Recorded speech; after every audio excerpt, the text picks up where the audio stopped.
ಆತ್ಮೀಯ ಸ್ಪರ್ಧಾ ಮಿತ್ರರೇ, ನಾನು ನಿಮ್ಮ ಮಾರಗೌಡ ಸರ್ ಎಕ್ಸಲೆಂಟ್ ಇತಿಹಾಸ ಪುಸ್ತಕದ ಅತ್ತಾರು ವಿದ್ಯಾರ್ಥಿಗಳೇ. ಇಂದಿನ ತರಗತಿಯಲ್ಲಿ ವಿಜ್ಞಾನದ ಪ್ರಶ್ನೆ ಮತ್ತು ಉತ್ತರಗಳೊಂದಿಗೆ ಬಂದಿದೆ ವಿದ್ಯಾರ್ಥಿಗಳೇ. ಹೀಗಾಗಿ ಪ್ರಥಮ ಪ್ರಶ್ನೆ, ಒಂದು ಗಾಳಿಯ ಸಾಪೇಕ್ಷ ಆರ್ದ್ರತೆಯನ್ನು ಅಳೆಯುವ ಮತ್ತು ದಾಖಲಿಸುವ ಸಾಧನ ಯಾವುದು?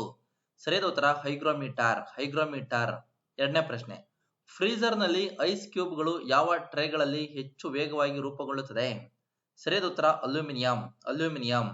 ಮೂರನೇ ಪ್ರಶ್ನೆ, 4 ಗೇರ್ ಪೆಟ್ರೋಲ್ ಎಂಜಿನ್ ಯಾವುದನ್ನು ಆಧರಿಸಿದೆ? ಯಾವುದನ್ನು ಆಧರಿಸಿದೆ ಅಂದಾಗ ಸರಿಯಾದ ಉತ್ತರ ಒಟ್ಸೋ ಸೈಕಲ್. ಒಟ್ಸೋ ಸೈಕಲ್ ಅನ್ನ ಹೊಂದಿರುವಂತದ್ದು ವಿದ್ಯಾರ್ಥಿಗಳೇ.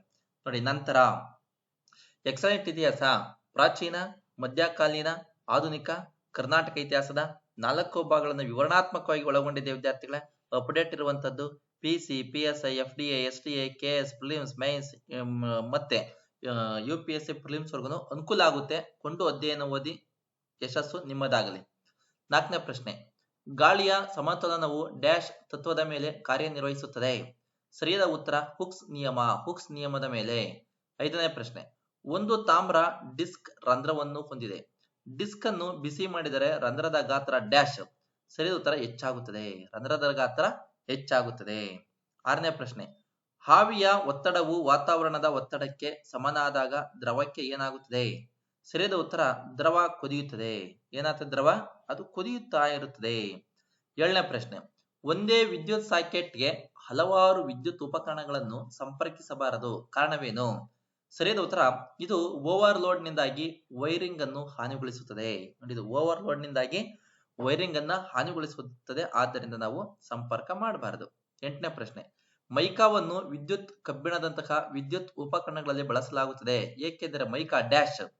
ಸರಿಯಾದ ಉತ್ತರ ಶಾಖದ ಉತ್ತಮ ವಾಹಕ ಆದರೆ ವಿದ್ಯುತ್ ಶಕ್ತಿಯ ಅವಾಹಕ. ಶಾಖದ ಉತ್ತಮ ವಾಹಕ ಆದರೆ ವಿದ್ಯುತ್ ಶಕ್ತಿಯ ಅವಾಹಕ.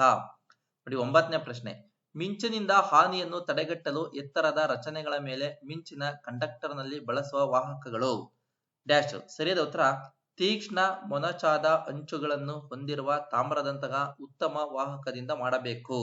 ನೋಡಿ, ತೀಕ್ಷ್ಣ ಮೊನಚಾದ ಅಂಚುಗಳನ್ನು ಹೊಂದಿರುವ ತಾಮ್ರದಂತಹ ಉತ್ತಮ ವಾಹಕದಿಂದ ಮಾಡಬೇಕು. ನೋಡಿ ವಿದ್ಯಾರ್ಥಿಗಳೇ, ನಂತರ 10ನೇ ಪ್ರಶ್ನೆ, ಪರ್ಯಾಯ ಪ್ರವಾಹವನ್ನು ನೇರವಾಗಿ ಪ್ರವಾಹವಾಗಿ ಪರಿವರ್ತಿಸಲು ಬಳಸುವ ಸಾಧನದ ಹೆಸರೇನು? ಸರಿಯಾದ ಉತ್ತರ ರೆಕ್ಟಿಫೈಯರ್. ರೆಕ್ಟಿಫೈಯರ್. 11ನೇ ಪ್ರಶ್ನೆ, ಸ್ಟೆಪ್ ಆಫ್ ಟ್ರಾನ್ಸ್ಫಾರ್ಮ್ ನಲ್ಲಿ ಡ್ಯಾಶ್ ಹೆಚ್ಚಾಗುತ್ತದೆ. ಸರಿಯಾದ ಉತ್ತರ ವೋಲ್ಟೇಜ್. ವೋಲ್ಟೇಜ್ ಹೆಚ್ಚಾಗುತ್ತದೆ. 12ನೇ ಪ್ರಶ್ನೆ, ವಿದ್ಯುತ್ ಪ್ರವಾಹದಿಂದ ಉಂಟಾಗುವ ಬೆಂಕಿಯನ್ನು ನಂದಿಸಲು ನೀರನ್ನು ಬಳಸಲಾಗುವುದಿಲ್ಲ, ಏಕೆಂದರೆ? ಸರಿಯಾದ ಉತ್ತರ ಇದು ವಿದ್ಯುದಾಘಾತಕ್ಕೆ ಕಾರಣವಾಗಬಹುದು. ವಿದ್ಯುದಾಘಾತಕ್ಕೆ ಕಾರಣವಾಗಬಹುದು. ನೋಡಿ ವಿದ್ಯಾರ್ಥಿಗಳೇ, ನಂತರ 13ನೇ ಪ್ರಶ್ನೆ, ವಿದ್ಯುತ್ ಟ್ಯೂಬ್ ಬೆಳಕು ಬಿಳಿ ಪ್ರದೀಪಕ ಬೆಳಕನ್ನು ನೀಡುತ್ತದೆ. ಸರಿಯಾದ ಉತ್ತರ ಟ್ಯೂಬ್ ನ ಬಿಳಿ ಒಳಲೇಪನದ ಮೇಲೆ ಅಲ್ಟ್ರಾ ವೈಲೆಟ್ ಕಿರಣಗಳ ಬೀಳುವಿಕೆಗೆ.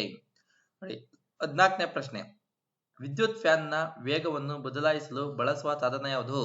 ಸರಿಯಾದ ಉತ್ತರ ನಿಯಂತ್ರಕ. ನಿಯಂತ್ರಕವನ್ನು ಬಳಕೆ ಮಾಡ್ತಾರೆ. 15ನೇ ಪ್ರಶ್ನೆ, ದೀರ್ಘಾವಧಿಯ ಬಳಕೆಯ ನಂತರ ಬಲ್ಬ್ ನ ಒಳಭಾಗದಲ್ಲಿ ಬೂದು ಬಣ್ಣದ ಚುಕ್ಕೆ ಬೆಳೆಯುತ್ತದೆ, ಇದು ಏಕೆಂದರೆ? ಸರಿಯಾದ ಉತ್ತರ ಬಲ್ಬ್ ಒಳಗೆ ಧೂಳು ಮೇಲಿನಿಂದ ಘನೀಕರಣಗೊಳ್ಳುತ್ತದೆ. ನೋಡಿ, ಬಲ್ಬ್ ಒಳಗೆ ಧೂಳು ಮೇಲಿಂದ ಘನೀಕರಣಗೊಳ್ಳುವುದಕ್ಕೆ ಕಾರಣ ಆಗ್ತೈತೆ. ನಂತರ 16ನೇ ಪ್ರಶ್ನೆ, ವಿದ್ಯುತ್ ಒತ್ತಡವನ್ನು ಡ್ಯಾಶ್ ಎಂದು ಕರೆಯಲಾಗುತ್ತದೆ. ಸರಿಯಾದ ಉತ್ತರ ಪ್ರತಿರೋಧ. ಪ್ರತಿರೋಧ ಎಂದು ಕರೆಯಲಾಗುತ್ತದೆ. 17ನೇ ಪ್ರಶ್ನೆ, ಟ್ಯೂಬ್ ಲೈಟ್ ನೊಂದಿಗೆ ಬಳಸುವ ಚೋಕ್ ಡ್ಯಾಶ್. ಸರಿಯಾದ ಉತ್ತರ ಇಂಡಕ್ಟರ್. ಇಂಡಕ್ಟರ್. 18ನೇ ಪ್ರಶ್ನೆ, ಟ್ರಾನ್ಸಿಸ್ಟರ್ ಎಲ್ಲಿ ಹೆಚ್ಚಾಗಿ ಕಂಡುಬರುತ್ತದೆ? ಸರಿಯಾದ ಉತ್ತರ ಶ್ರವಣ ಸಹಾಯಕವಾಗಿ. ಶ್ರವಣ ಸಹಾಯಕವಾಗಿ ಕಂಡುಬರುತ್ತದೆ. ನೋಡಿ, ನಂತರ 19ನೇ ಪ್ರಶ್ನೆ, ಬೆನ್ನೆಲುಬು ಇಲ್ಲದ ಪ್ರಾಣಿಗಳನ್ನು ಏನೆಂದು ಕರೆಯುತ್ತಾರೆ? ಸರಿಯಾದ ಉತ್ತರ ಅಕಶೇರುಕಗಳು. ಅಕಶೇರುಕಗಳು ಅಂತ ಕರೀತಾರೆ. 20ನೇ ಪ್ರಶ್ನೆ, ಸಸ್ಯಗಳು ಮುಖ್ಯವಾಗಿ ಯಾವುದರಿಂದ ಪೋಷಕಾಂಶಗಳನ್ನು ಪಡೆಯುತ್ತವೆ? ಸರಿಯಾದ ಉತ್ತರ ಮಣ್ಣು. ಮಣ್ಣಿನಿಂದ ಪಡೆಯುತ್ತವೆ. ನೋಡಿ ವಿದ್ಯಾರ್ಥಿ, ಹೀಗೆ ಕೇಳಿ ಶೇರ್ ಮಾಡಿ, ಲೈಕ್ ಮಾಡಿ, ಸಬ್ಸ್ಕ್ರೈಬ್ ಮಾಡಿ. ಎಕ್ಸಲೆಂಟ್ ಇತಿಹಾಸವನ್ನು ನೀವು ತಪ್ಪದೇ ಓದಿ ಉತ್ತಮ ಫಲಿತಾಂಶ ನಿಮ್ಮದಾಗಲಿ ಅಂತ ಹೇಳ್ತಾ ತರಗತಿಯನ್ನು ಮುಕ್ತಾಯ ಮಾಡ್ತೀನಿ. Thank you.